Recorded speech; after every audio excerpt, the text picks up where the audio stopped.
आज आपण चालू घडामोडी डायरी अंक 38वा यामधून प्रादेशिक घडामोडी घेत आहोत। मागच्या व्हिडिओमध्ये मी व्हिडिओ बनवला होता, तो अर्धाच झाला होता, तर इथून आपण घेतो। तर जहाज बांधणी दुरुस्ती आणि पुनर्वापर धोरण, तर यात काय मंत्रिमंडळाची मंजुरी मिळाली आहे जहाज बांधणी दुरुस्ती आणि पुनर्वापर धोरणाला। कधी मिळाली लक्षात ठेवायचं, 29 एप्रिल 2025ला। या क्षेत्राला समर्पित स्वतंत्र धोरण राबवणारे महाराष्ट्र हे देशातले पहिले राज्य ठरले। तर महाराष्ट्र हे देशातलं पहिलं राज्य ठरलंय जहाज बांधणी दुरुस्ती आणि पुनर्वापर धोरण। लक्षात ठेवावंच लागेल महाराष्ट्राबद्दल आहे। धोरणाचं उद्दिष्ट काय आहे? सहाय्यक परिसंस्था तयार करणं, कुशल मनुष्यबळ विकसित करणं, प्रगत तंत्रज्ञानाला प्रोत्साहन देणे आणि 2030 पर्यंत जे उद्दिष्ट आहे, जे इम्पॉर्टंट आहे, ते 2030 पर्यंत भारताच्या जहाज बांधणीच्या उद्दिष्टांमध्ये किमान 1/3 योगदान देण्याचं महाराष्ट्राचं उद्दिष्ट आहे। तर कधीपर्यंत आहे? 2030 पर्यंत। आणि हे यामध्ये काय येतं? गुंतवणूक 6600 कोटी रुपये आणि रोजगार येतो 40,000 कोटी। तर 2047 पर्यंतचं सुद्धा उद्दिष्ट आहे, त्यामध्ये पण गुंतवणूक आणि रोजगार निर्मिती बोललं आहे। गुंतवणूक आहे 18,000 कोटी आणि रोजगार निर्मिती 3,30,000 कोटी। तर असे प्रश्न तुम्हाला मल्टीलायनरमध्ये विचारू शकतात। पण जहाज बांधणी दुरुस्ती आणि पुनर्वापर धोरण समर्पित स्वतंत्र धोरण राबवणारे कोणते राज्य हे देशातलं पहिलं आहे? तर त्या टायमाला असा MCQ येऊ शकतो, तर लक्षात ठेवा महाराष्ट्र। संबंधित माहिती दिलेली याबद्दल की जहाज बांधणीत चीनचा वाटा किती आहे? तर 50% वाटा आहे। भारताचा 1% वाटा आहे। आणि जहाज बांधणीत भारताचा क्रमांक 21वा आहे। जहाज दुरुस्तीत भारताचा क्रमांक 20वा आहे। जहाजाच्या पुनर्वापरात भारत हा कितवा आहे? दुसरा। प्रश्न येऊ शकतो, जहाजाच्या पुनर्वापरात भारत कितवा देश आहे?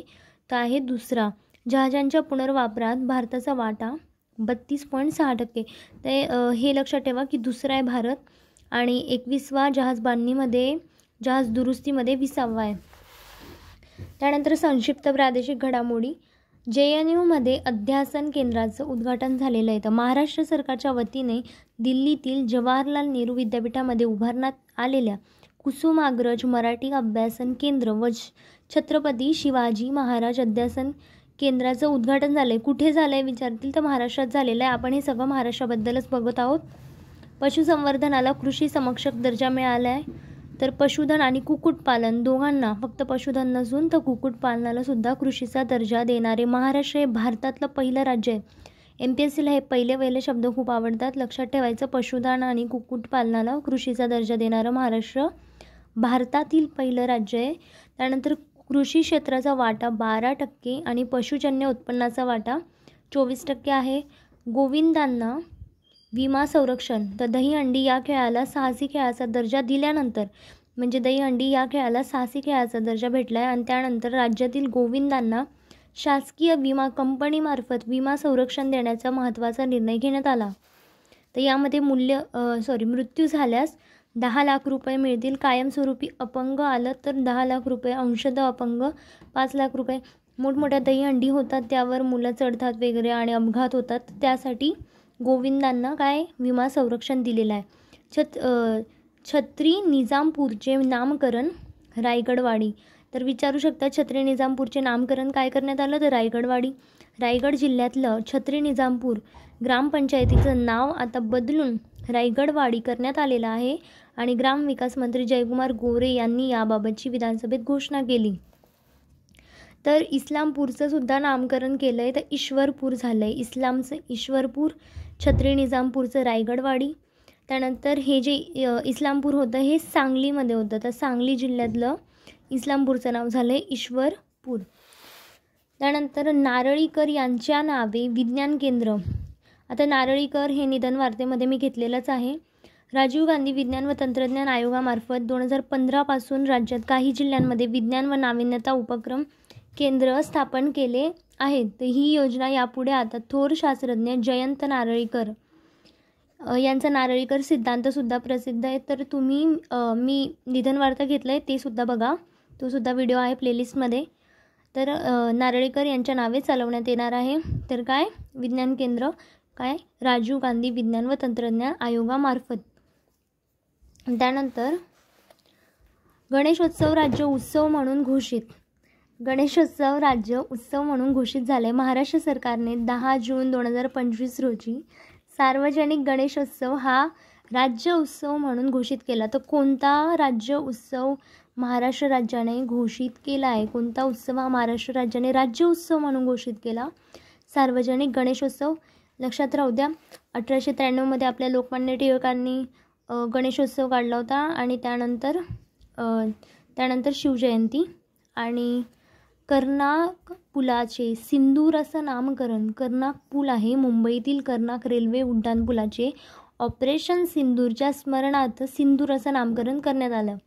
त्र्यंबकेश्वरला अ वर्गाचा दर्जा मिळाला आहे. देशातील 12 ज्योतिर्लिंग स्थानांमध्ये समाविष्ट असलेल्या नाशिक जिल्ह्यातील त्र्यंबकेश्वरला पर्यटनासाठी अ वर्गाचा दर्जा देण्याचा निर्णय राज्य सरकारने घेतला. तर त्र्यंबकेश्वर ब्रह्मगिरी पर्वतावर गोदावरीचं उगमस्थान आहे. हे पण सर्वांनी लक्षात ठेवा. गोदावरीबद्दल माहिती जर तुम्हाला हवी आहे किंवा नदी प्रणालीचे PYQ बघायचे तर ते सुद्धा व्हिडिओ मी घेतले भूगोल या विषयात. सगळे 21,000 PYQ प्रश्नसंचातनं घेतले मी, तर ते पण बघा. कारण आता एक्झाम पुढे गेली आपली, 21 डिसेंबरला गेली आहे. तर सगळ्यांना चान्स मिळाला जास्तीत जास्त रिव्हिजन आणि अभ्यास करण्याचा. तर 21,000 PYQ सॉल्व करायला खूप बोर वाटतं एकट्यात. तर ते तुम्ही समोर ठेवा, व्हिडिओ चालू राहू द्या आणि सोबत मिळून सॉल्व करा. असं समजा की डिस्कशन चालू आहे. त्यानंतर tribal industrial cluster. Tribal industrial क्लस्टरसाठी महाराष्ट्र औद्योगिक विकास महामंडळास नाशिक जिल्ह्यातील जांबुटके तालुका दिंडोरी येथील 29 हेक्टर 52 आर जमीन देण्यात 17 जून 2025 रोजी मंत्रिमंडळाच्या बैठकीत मान्यता देण्यात आली आहे. तर कशाला? ट्रायबल इंडियन क्लस्टर हा काय औद्योगिक विकास महामंडळाबद्दल आहे. तर नाशिक जिल्ह्यातल्या जांबुटके दिंडोरी येथे. आणि या निर्णयामुळे आदिवासी समाजातील होतकरू उद्योजकांना उद्योग उभारण्याकरिता भूखंड उपलब्ध होणार आहे, म्हणजे जमीन त्यांना देणार आहे. त्यानंतर महाॲग्री AI धोरणाला मंजुरी मिळाली आहे. महाराष्ट्र कृषी कृत्रिम बुद्धिमत्ता महाॲग्री AI 2025 ते 2029 धोरणास 17 जून 2025 रोजी राज्य मंत्रिमंडळाने मंजुरी दिली आहे. तर महाॲग्री AI धोरणाला मंजुरी महाराष्ट्र राज्याने दिली आहे. त्यानंतर मुंबई येथे एज्युसिटी उभारणार आहे. आंतरराष्ट्रीय विद्यापीठांचे भारतातलं पहिलं शैक्षणिक हब नवी मुंबई उभारण्यात येणार असून, तर नवी मुंबईमध्ये काय येणार आहे? आंतरराष्ट्रीय विद्यापीठांचे भारतातलं पहिलं शैक्षणिक हब नवी मुंबईत उभारण्यात येणार आहे. आणि महाराष्ट्र शासनाने 14 जून 2025 रोजी राष्ट्रीय शिक्षण धोरणाअंतर्गत 5 परदेशी विद्यापीठांसोबत आशयपत्र प्रदान केले. त्यामध्ये हे विद्यापीठ आहेत UK मधील ॲबरडीन आणि यॉर्क. त्यानंतर ऑस्ट्रेलियामधलं वेस्टर्न ऑस्ट्रेलिया विद्यापीठ, अमेरिकेचं इलिनॉय इन्स्टिट्यूट ऑफ टेक्नॉलॉजी आणि इटलीचं इन्स्टिट्यूटो युरोपियो दी डिझाईन. त्यानंतर छत्रपती शिवाजी महाराज भारत गौरव ट्रेन. महाराष्ट्राचे मुख्यमंत्री देवेंद्र फडणवीस यांनी 9 जून 2025 रोजी छत्रपती शिवाजी महाराज टर्मिनस CSMT येथून विशेष छत्रपती शिवाजी महाराज भारत गौरव टुरिस्ट ट्रेनला हिरवा झेंडा दाखवला आहे. तर ही टुरिस्ट ट्रेन आहे रायगड ते कोल्हापूरपर्यंत. तर विचारतील की कुठून कुठपर्यंत? तर रायगड ते कोल्हापूरपर्यंतच्या प्रतिष्ठित स्थळांना व्यापणारा हा प्रवास महाराष्ट्र सरकार आणि भारतीय रेल्वेने संयुक्तपणे सुरू केला आहे. सिंहस्थसाठी प्राधिकरणाची स्थापना झाली आहे. तर कुठे? राज्य शासनाने अखेर नाशिक त्र्यंबकेश्वर सिंहस्थ कुंभमेळ्यासाठी प्राधिकरण स्थापन केलं. तर कुठे? नाशिक त्र्यंबकेश्वरला. आणि तिथे 26-27ला कुंभमेळा भरणार आहे. करिश्मा नायर सिंहस्थ कुंभमेळ्याचे नियोजन सुसूत्र समन्वय पूर्ण व्हावे म्हणून स्वतंत्र कुंभमेळा आयुक्त पदाची निर्मिती म्हणून करिश्मा नायर यांची केली. आणि ताम्हिणी वन्यजीव अभयारण्य. तर ताम्हिणी वन्यजीव अभयारण्य सामाजिक पर्यावरणीय समस्या सोडवण्यासाठी महाराष्ट्र वन विभागाने मायक्रोसॉफ्ट आणि centre for youth development and activities म्हणजे CYDA पुणे यांच्याशी भागीदारी केली आहे महाराष्ट्राने. आणि ताम्हिणी वन्यजीव अभयारण्य हे पुण्याजवळील पश्चिम घाटात स्थित एक संरक्षित जंगल आहे. धारावी पुनर्विकास प्रकल्प काय आहे? तर महाराष्ट्र मंत्रिमंडळाने 3 जून 2025ला कुर्ला येथील 8.5 हेक्टर जमीन धारावी पुनर्विकास प्रकल्प प्रायव्हेट लिमिटेडला हस्तांतरित करण्यास मान्यता दिली आहे? तर DRPPL हा अदानी समूह आणि महाराष्ट्र सरकार यांचा संयुक्त उपक्रम असेल. याच्यात काय, आशियातील सर्वात मोठ्या झोपडपट्टी समूहांपैकी एक असलेल्या धारावीचा पुनर्विकास केला जाणार आहे. म्हणजे आता सर्व बोलतात की धारावी मुंबईचं जिथे खूप घाण आहे असं तसं बोलतात, पण तिथे लघु उद्योग खूप चालतात. त्यानंतर पायाभूत सुविधांना ID क्रमांक. महाराष्ट्र सरकार 1 ऑक्टोबर 2025 पासून प्रत्येक पायाभूत सुविधा विकास प्रकल्पांसाठी युनिक ID देण्यास सुरुवात करणार आहे. तर कधीपासून? 1 ऑक्टोबर 2025 ही डेट लक्षात ठेवा.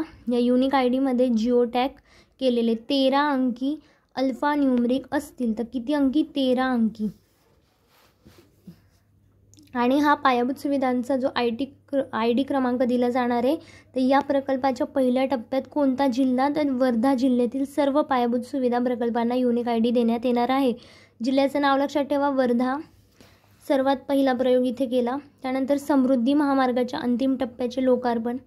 हिंदू हृदय सम्राट बाळासाहेब ठाकरे महाराष्ट्र समृद्धी महामार्गाच्या अंतिम टप्प्याचे लोकार्पण 5 जून 2025 रोजी इगतपुरी येथे मुख्यमंत्री देवेंद्र फडणवीस यांच्या हस्ते झाले. तर कोणाच्या हस्ते? मुख्यमंत्री देवेंद्र फडणवीस यांच्या हस्ते इगतपुरीला. आणि या टप्प्यामध्ये इगतपुरी येथे राज्यातील सर्वाधिक लांबीचा आणि देशातील सर्वाधिक रुंदीचा बोगदा आहे. तर राज्यातील सर्वाधिक लांबीचा आणि देशातला सर्वाधिक रुंदीचा बोगदा कुठे आहे? इगतपुरी. आपल्याला वाटतं की असं विचारणार नाही, पण असे प्रश्नसुद्धा येतात. आणि संक्षिप्त घडामोडी MPSC+ सरळ सेवेला पण उपयुक्त आहे. यंत्रराज सौम्य यंत्र सापडले. हिंदवी स्वराज्याची राजधानी असलेल्या रायगड किल्ल्यावर भारतीय पुरातत्व विभाग आणि रायगड विकास प्राधिकरण यांच्या संयुक्त विद्यमानाने उत्खननाचे काम सुरू आहे. या कामादरम्यान रायगडवरील प्राचीन यंत्रराज सौम्य यंत्र म्हणजे ॲस्ट्रोलॅब बोलतो आपण त्याला, खगोलशास्त्रीय उपकरण सापडलं आहे. तर हे कुठे सापडलं विचारतील तर रायगडला. त्यानंतर नागपूरमध्ये 2 महत्त्वाच्या प्रकल्पांचं भूमिपूजन झालं आहे. तर आता कोणते 2 प्रकल्प येणार आहे? तर नागपूर शहरातील 2 महत्त्वाच्या प्रकल्पांचे भूमिपूजन झाले. यामध्ये जामठा येथील नॅशनल कॅन्सर इन्स्टिट्यूटमधील स्वस्ती निवास आणि कामठी तालुक्यातले चिचोली येथील नॅशनल फॉरेन्सिक सायन्स युनिव्हर्सिटी कॅम्पसचा समावेश आहे. तर हा NFSU कॅम्पस देशातला 11वा आणि महाराष्ट्रातला पहिला कॅम्पस आहे. इम्पॉर्टंट म्हणजे की हा NFSU जो नागपूरमध्ये येईल आता तो हा जो कॅम्पस आहे देशातला 11वा आणि महाराष्ट्रातला पहिला कॅम्पस आहे.